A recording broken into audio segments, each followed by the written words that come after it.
গাবলু আর ফকির সন্ধ্যাবেলা বিয়ে বাড়িতে যাবে বলে খুবই আনন্দ করছে, কিন্তু কোজাগরি সেই আনন্দে এক গ্লাস জল ফেলে দেয় আর বলে কোনোভাবেই তোদের ওই বাড়িতে যাওয়া হবে না।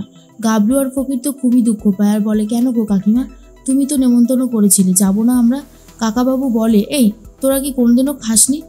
তোদের তো সবসময় আগে খেতে দেয় ফুটবল, নিজের জন্য থাকুক বা না থাকুক তোদেরকে আগে দিয়ে দেয়, তোরা খাওয়ার জন্য এরকম করছিস কেন? কোজাগরি বলে, যেই বাড়িতে আমার সম্মান নেই সেই বাড়িতে তোরা যাবি না, তোদেরকেও সম্মান দেওয়া হবে না, তার থেকে বরং আজকে আমরা সবাই মিলে হোটেলে গিয়ে খাবো, ভালো হবে না সেটা? কাকাবাবু বলে, এটা কিন্তু দারুণ আইডিয়া, আর খরচা কিন্তু করব আমি। কোজাগরি বলে, না কাকু, তুমি বরং অন্যদিন খরচা করো, আমি আজকে খরচা করব, আর ভাবছি তোতাদেরকেও ডেকে নেব, আর তোতা শাশুড়ি মা শ্বশুরমশাই সবাইকেই ডাকবো, যারা আমার মেয়েকে এত ভালোবাসা দিয়েছে, ভালো রেখেছে, তাদেরকে না ডাকলে হবে? তখন গাবলু, ফকির, এমনকি মানে এই যে কাজের মাসি আসে, সেও খুব খুশি হয়ে গেছে। কোজাগরি বলে, আমি তাহলে চট করে গিয়ে ব্যাগটা নিয়ে আসি, তোমরা একটু অপেক্ষা করো।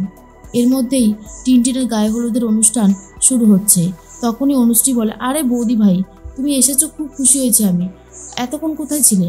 কোজাগরি বলে, আমি তো হোটেলেই ছিলাম, আবার হোটেলেই যাচ্ছি, আসলে আমি এই ব্যাগটা ভুল করে ফেলে রেখে চলে গেছিলাম, তাই এটাই নিতে এসেছি। অনুশ্রী তখন বলে, আচ্ছা বৌদি ভাই, তুমি একটু থাকো না এখানে, তুমি থাকলে আমার খুব ভালো লাগবে। তখন কোজাগরি বলে, শুধু শুধু আমাকে কেন রিকোয়েস্ট করো বলো তো অনুশ্রী, আমার ভালো লাগে না, আমি ছাড়া তো দিব্যি সব চলছে, তাহলে আমাকে রেখেই বা কী হবে? অনুশ্রী বলে, তুমি থাকো, তুমি যাবে না এখন। এরপর টিনটিনের গায়ে হলুদের অনুষ্ঠান শুরু হতেই সবাই মিলে নাচ গান শুরু করে। আর তখন টিনটিন বলে, মা ওখানে দাঁড়িয়ে থেকে কি করছে?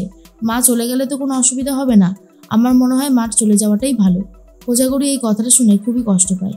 অনুশ্রী তখন বলে, সত্যি টিনটিন, তোদেরকে আমার আর কিছু বলার নেই, তোরা যেভাবে উল্টোপাল্টা কথা বলছিস, বৌদিভাইকে কষ্ট দিচ্ছিস, আমি সত্যি দেখে অবাক হয়ে যাচ্ছি যে এই কি সেই টিনটিন যে একটা সময় মায়ের ন্যাওটা ছিল, মাকে খুব ভালোবাসতো।